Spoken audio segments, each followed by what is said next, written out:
Yeah, so what you were saying is absolutely right, and I really agree with it.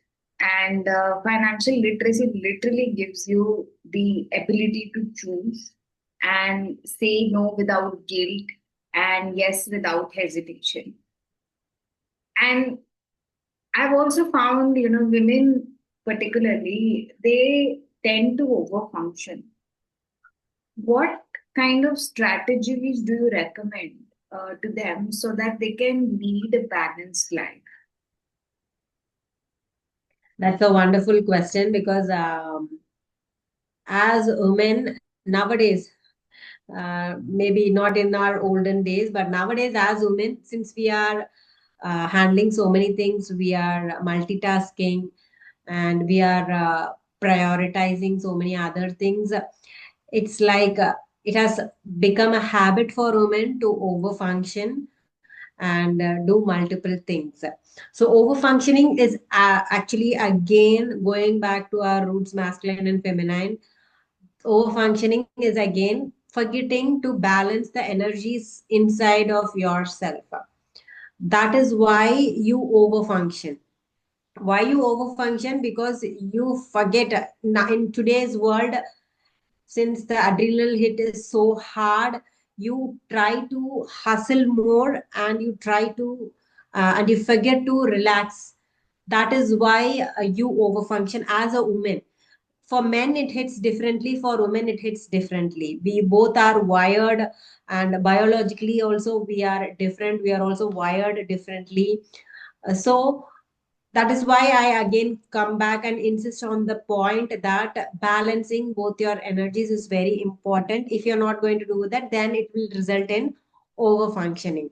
So this performing, target oriented, and since in today's lifestyle we tend to force ourselves to earn more and hit more targets, we are very much goal oriented, focused towards our career more. I'm not saying don't focus on your career.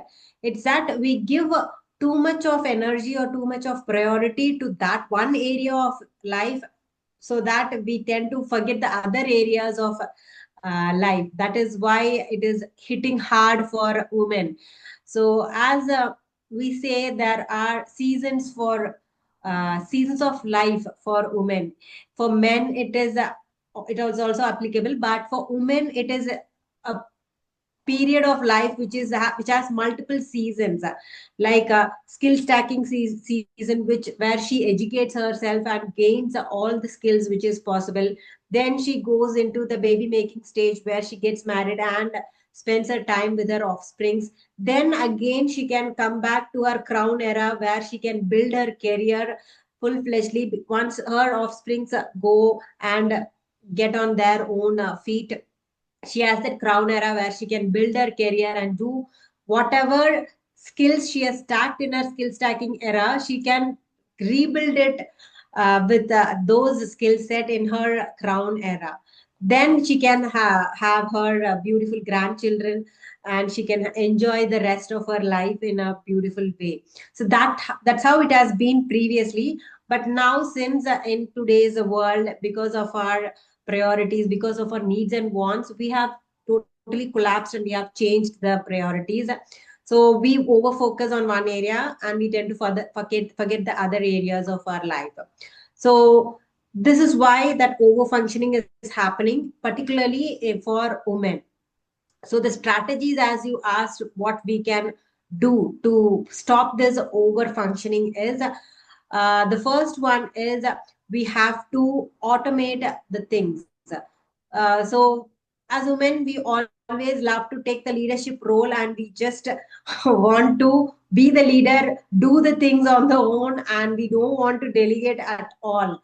So please delegate all your works. Whichever work can be done by others, you can delegate them and automate it as far as possible.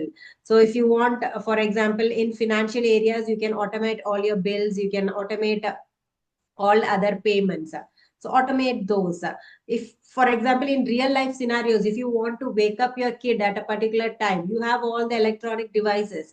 Just use the electronic device, set up an alarm, and let them get used to that alarm instead of you. You don't have to be physically present all the time so that your kids need that attention. That is what we women think, that they need our attention, and we overgive and we put the blame on the other side. That is what is happening. We can use the technology and we can automate so many things. Automate your finance payments, automate the household chores, and also automate other things with your partners. If you have a partner, then automate certain things with your partner. Give the responsibility to him or her and let them handle certain things. It's not only you, and you finally you become drained. So automate the things. The second one is set a timer in your day and relax in that particular period of time. It can be anything. You can take a walk in nature, you can read a book, or you can just sit idle for 10 to 15 minutes. Not, you don't have to do anything, you can just sit idle or go for a spa. Whichever is your genre, you can choose. You can go for your particular relaxation time, but it is absolutely necessary for the females, because since we are operating in the feminine part, 80 to 85 percentage pleasure part, remember, so we need that. So we need that pleasure part in every day of our life, so that we can um, refuel ourselves for the rest of the day. So that is very much required. It's like a fuel for the feminine energy. So you have to set a timer and relax in a particular point of time. And stop people pleasing. You don't have to be the best mom, you don't have to be the best daughter, you don't have to be the best sister, you don't have to be the best daughter-in-law, best wife. No, leave this best titles. They are no more valid. Just keep them out of your doorstep. Be the, whatever you can do it with love and passion towards it. Don't And do say it no for the without guilt. certification. Yes, that's the last point I was going to say. Oh, So okay. learn to say no. Yes.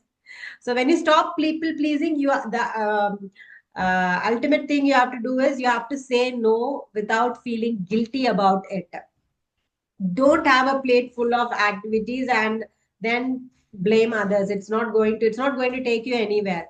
So say no without feeling that guilt, without feeling that okay, I'm not doing my part. This best certificate comes along. The side effect of that is this, saying yes to everything.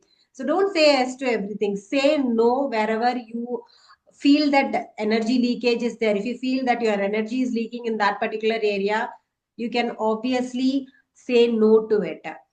So are you relating to it, Gitika? Yeah, I think energy leakage is, I think, one of the most important things as, women founders and doing whatever we are doing right now is to manage our energy. It is the top priority for us. And we do get into that whole hustle mindset. We do get into that, when we are running around doing XYZ and I have to finish everything, I have to do everything mindset, like you just said.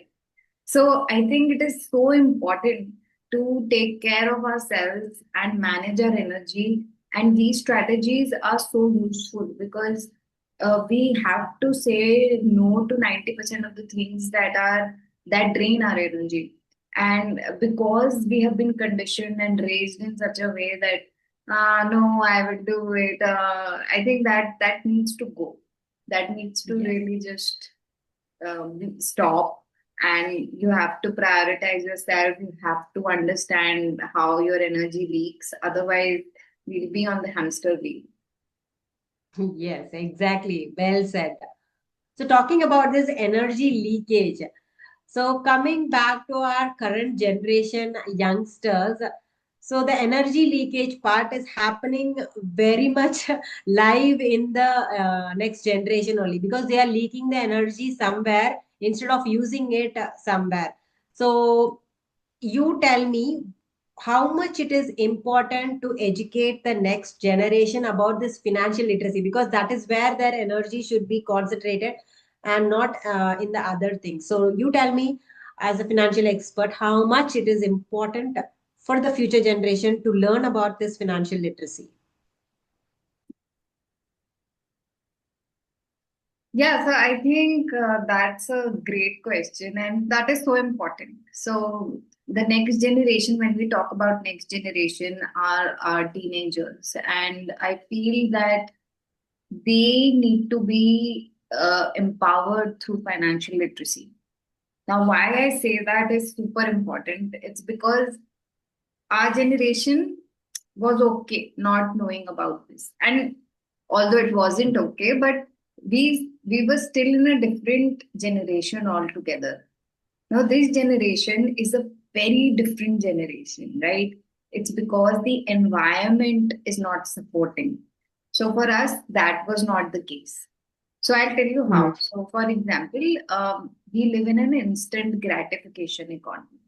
So what I mean by that, when we are scrolling on phone, every scroll is a comparison trap. Then when we are looking at any kind of ad, that ad is whispering to us, buy now, buy now, right? Yes. Or every influencer that we come across um, is disguising impulse as aspiration. And this Yes. is the environment the teenagers are growing up in. And hence they want something or the other every second day, or something that is trending, or something that is in. They have words also which I might not be aware right now. So riz and all that. That might not be the right word, but so again, we have all these things that are coming in, and they are being influenced from everywhere, right? And then we have the another thing that we also had, which is peer pressure. But it's just imagine that times 100. Okay, so that is the kind of environment we are living in, because when somebody is being told how to be, what to do, or what not to do, they just want to be themselves and want to fit in, right? They want belonging, they want to fit into groups right now. And when that happens, because the underlying, what is the underlying feeling? Underlying feeling is I need validation, right? I need that thing from the group, or that bag, or that shoes, or whatever it is for them. So they need all that, but their underlying thing is not being taken care of, and they're not recognizing that. And that is why it is so important and so crucial for teenagers to become aware in this kind of an economy. Because once they become aware, once they become understanding of what is happening with them, they themselves will empower themselves, and they will say, okay, this guy is making a fool out of me. And I can see that, right? And to be in that zone and say, no, I don't want to buy this. I don't want to spend my money on this. That is empowerment. And they, of all teenagers within all timelines in India, they need the most, because these were not the times before, right? We did not have to go through this kind of challenge.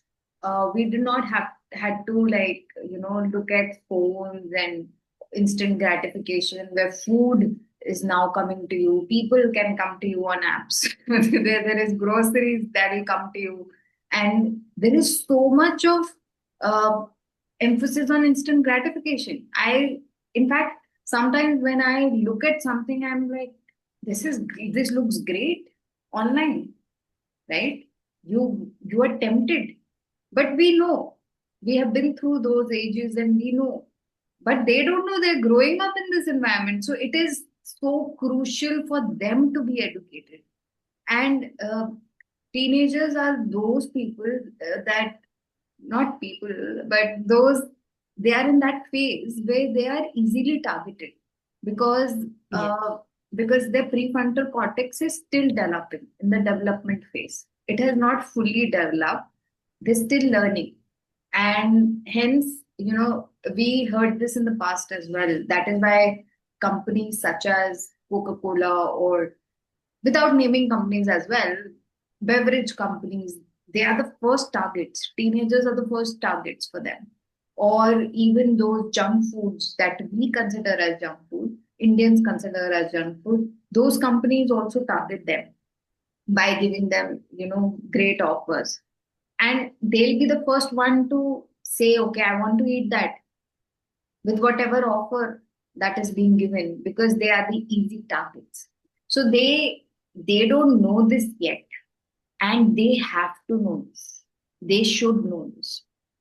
And that is why it is important for teenagers to become aware, women to become aware. And if I want to quote the statistic for teenagers, it's even lower than women, it's 16 to 17%. And just remember that these are reported numbers, so we don't even know what's the truth here. Um, but we'll go with reported numbers. So 16 to 17% of teenagers are literate right now, and that number needs to change. And that is why it's so very important for teenager. So there's never been a better time for financial education, especially for women and teenagers. And you know I see this that I have seen this that just last week, my one of my cousins team, he was asking her for money for something, and that went on for some time. Right? She also thought this is a phase that will go away, which led to a lot of Cold War type situation in the house. And this this this whole phase really led to that woman, that my cousin, feeling extremely drained, and she had this emotional drainage happening. And what do you think that I see a lot of women go through emotional drainage like this, right? And what could be what could be some solutions here where women go through a lot of emotional drainage? What do you think? Yes, that's a wonderful question. Emotional drainage is the current topic which we should be talking about, especially for women. Also for teens, it's happening now, but teens are growing up, they have their hormones very fresh and they can go through it. But as women, we tend to age and we tend to get our hormones going down, and there are a lot of things which is going on in a woman's body. So emotional drainage is real in case for women. The main reason for this emotional drainage is not knowing what they really want in life. As women, we really don't know what exactly we want in our life. We think as a woman that getting educated, married, getting a kid, or going through life as it is, that is all is what is called as life. That is what is given to has been given to us from previous generation, and that is what we have been carrying. And that is the reason why we feel emotionally drained nowadays. It was not the case in the olden days because everybody was living together. We had sisters in the family, we had brothers in the family, and we had that sharing and everything. But now it is a totally different scenario. And this emotional drainage is taking place because we don't know what we really want first place. And then we are like thinking only this is my circle, there is nothing outside of this circle. The self part is totally missing for women. We just focus on only one part of our life, only one area of our life. We just tend to forget the self part. So as women, we get to live a whole life. By whole life, what I mean, apart from family, education, and career, developing oneself, we need that the holistic development of ourselves, emotionally, mentally, physically, and spiritually. All these four things should be developed inside us. Only then we will not be feeling that emotional drainage. So, what do I mean by all these four aspects? Let's discuss in detail. Emotional well being. What is emotional well being? So, managing one's own self, managing our own emotions without blaming or complaining or being in that victim mode. Always we are in the victim mode and we put ourselves in the victim mode. We place others in the pedestal and we complain about others. It is not the case. It's your life, you can hold the power. So don't go to that victim mode. So you should have that emotional um, well-being. That is very, very important. The second thing which I told is physically we should be very balanced and we should be holding ourselves up properly. What do I mean physically? The way we take care of our body. Our body is the vessel which we have come with, and we have to live through the entire life with this body, right? So we have to give at least a particular amount of attention to our body. Keep it fit, eat the right things, exercise regularly, whichever is comfortable for you. It need not be you should hit the gym every day and lift the weights and go on a full stretch of exercises. It's not like that. Just do whatever is comfortable for you. Even a 30-minute walk is going to help you out help you out in a large scale if you're going to do it consistently every day. It is not like one day I'm going to do and I'm not going to do for the next 10 days. It's not like that. You have to do continuously. You have to move your body. So that is what I'm talking about, taking care of your physical self, this vessel, this body. Next, taking care of yourself mentally. Again, our mind is not a dump yard. And given with the options of so many social media, more than teenagers now, the women and the men, both of them are so much occupied with the virtual world. We forget the real world by itself. What we consume is what we are going to reproduce.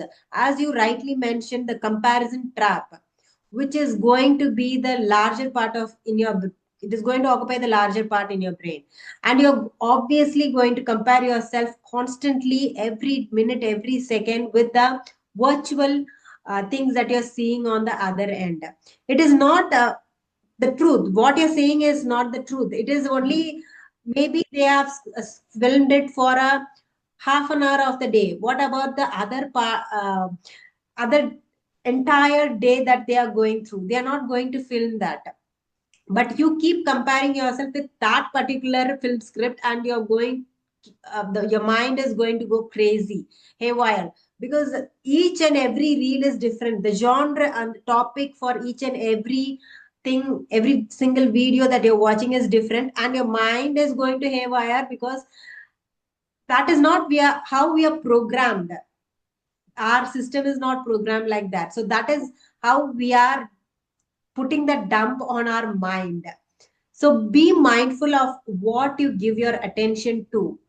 Don't give your attention to everything. That leads to your energy drainage, that leads to your fatigueness in life.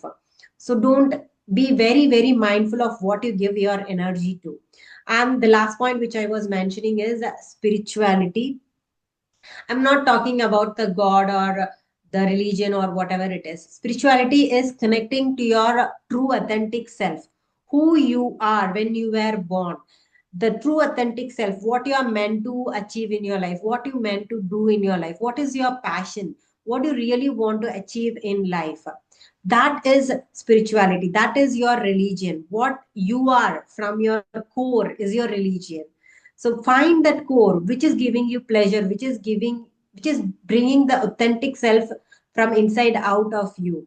Find that one thing and hold on to that thing, like your religion and God.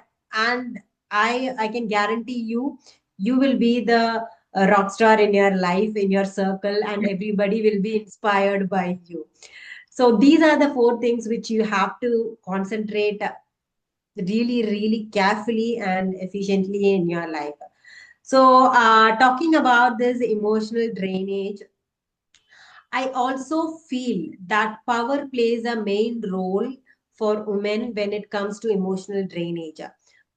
taken the case, even in a normal household, the woman who is holding the highest power takes the place and she dominates the other women in the family. We have seen it in all our households.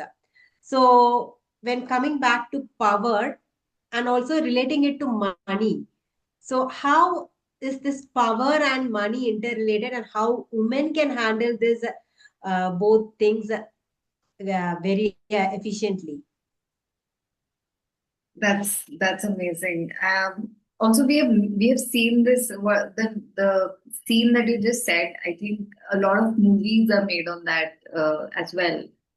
We used to see that in the past, that a woman holding a bunch of keys and she's having the power of the house. However, at the same time, there was a lot of politics. Uh, because she has the key. And then Yeah. there's this whole game. But Yes. We can first, see it in the case of Cinderella movie itself, right? ha, The stepmother who's holding the power is the controller of the other people, right? Yes. yes, yes. Yeah. So uh, there are levels of power, and there are different types of power. Uh, One of the most important power a woman can hold is the soul power, that one that you just spoke about. Soul power basically means knowing oneself at a deeper level, or uh, knowing who you are as a human being, who you are at the soul level. That is your soul power. Now, there is another type of power which is called the egoic power, which really means that I hold a lot of egoic power when it comes to my materialistic wealth. So, a lot of people play this game, and it's also called the status game, which really means I have a bigger house than yours, I have a bigger car, I have XYZ, and you don't have that. So, I have status, uh, which which really isn't anything, to be honest.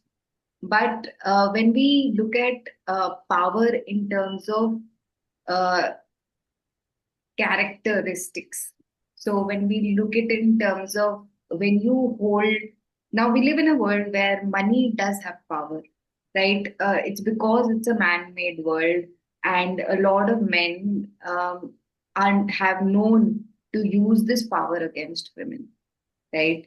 Um, and also take advantage of her in a lot of situations.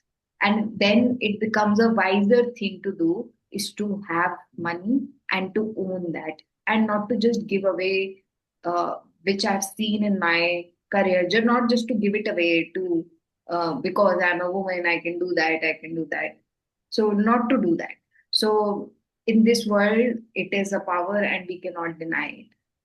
For women especially, because it gives her a sense of protection, a sense of control, and also a sense of uh, influence in the world when she is in a position of authority. That would mean that with money, or with a certain type of a job, or a business, or anything like that, which gives her influence, it will give her influence. So that time money becomes important, and money would give her, like I previously also mentioned, it would give her voice, it would give her confidence, it would give her ability to say no in situations, it would give her choices. And let's be honest, in this world, where when we have two women, one who is earning and one who is not earning, they're looked at differently, right? And they're spoken with differently, and that is a truth which you and I cannot ignore. And we have to understand that uh, money would give us that kind of power, that kind of uh, influence. So money and power, yes, they are related. For women, it is different, and for men, it is different. So when I talk about women, this is the truth in women's case, because men have been conditioned to work like from the very beginning because of their inherent nature, and women have been told that this is your role, you do this, you do that. So because of those things, because of those mindsets, the power imbalance has been there, and that is why the structures in societies also run because of that. But at the end of it all, you have to understand the most important power a woman can hold is the soul power. There is no other power that is more important. But when we live in this world, when we have to do everyday jobs, where we have to go around, that time money is a tool that matters and it will get you power. So yeah, so that is important, and that is how money and relationship of women with money is crucial. And if as a woman you're not working, make sure that your insurances are in place, your medicals are in place, your stridan is in place, which is essentially the property papers or whatever has been given to you in your name are in place, or your jewelry, whatever is that is in place. So it is very important for you to be mindful of these things. So like we discussed earlier, there should be masculine structures. So you should know what you have, what you don't have, or what you can build. So there can be different sources of wealth that you can build as well. So in today's time, because it's become a little more easier than before. So online you can create income streams through whatever is that you do, whatever is that you're good at. So you can make some income through that. You can go online, have videos. You can get income from there. Do some craft, sell some digital products, affiliate marketing, blog writing. There are so many avenues right now. So we do encourage women to take up, become empowered, because it will give you empowerment in a way um, that nothing else can give you. So it is the truth, and it is important. So I would urge every woman out there, whoever is listening, to understand this power and not be naive and get that power in your hand now, because it's time. There is no other time that will come. So it's time you take that power in your hand, become empowered, and become a shining example for all other women. Yes, very well said and well quoted that soul power is the ultimate power which every woman should know and hold and be proud of. And at the same time, in this earth plane, we need to have that financial power also, the money power also, so that we can have that authority, that confidence, that the shining model, as you told, to others, so that they can also lead a life which is fulfilling, flourishing, and very true to their own self. So it's very well said, Gitika. Thank you so much. I really enjoyed coming here and having this interaction with you. And this is so much fun. And most important thing, I would want this to reach to so many women so that they can understand uh, the energy and the money aspect, both of them, because both of them are the most useful things for them. Yes, money itself is an energy, and we were talking about masculine and feminine energy. So both are intertwined actually, the money part and the energy part. Money is also an energy, and if you manage money in a proper masculine and feminine way, then definitely we can live. We can lead a life very in a very planned and peaceful way, and not a stressful way. And that is what is very much important in today's life, as you have told and explained to all the women. So I hope all the viewers have enjoyed this conversation. We really enjoyed connecting and talking about these two topics, which we always do offline, but online it is like really wonderful connecting and spreading our knowledge, whichever we have learned and acquired from our own streams, and we are just communicating our knowledge to our viewers. So it's nice transforming our energy, I mean, our knowledge to our viewers. All right. Thank you so much. Yes. Thank you so much, Kritika, for coming in and having this conversation. I really enjoyed. And let's plan for another meetup like this and talk more on other different aspects of finance and energies. Yes. Yes, absolutely, absolutely. And we can also have some workshops that could come up, and anybody who wants them can look into the description box. And yeah, Yes, yes, we do. We are planning for a workshop and which is going to come in very soon. Me and Gitika are planning for that. And yes, obviously we will be giving all the details in the description, and you can just fill in the Google form and register for that upcoming webinar. And all the details will be given in the description. okay.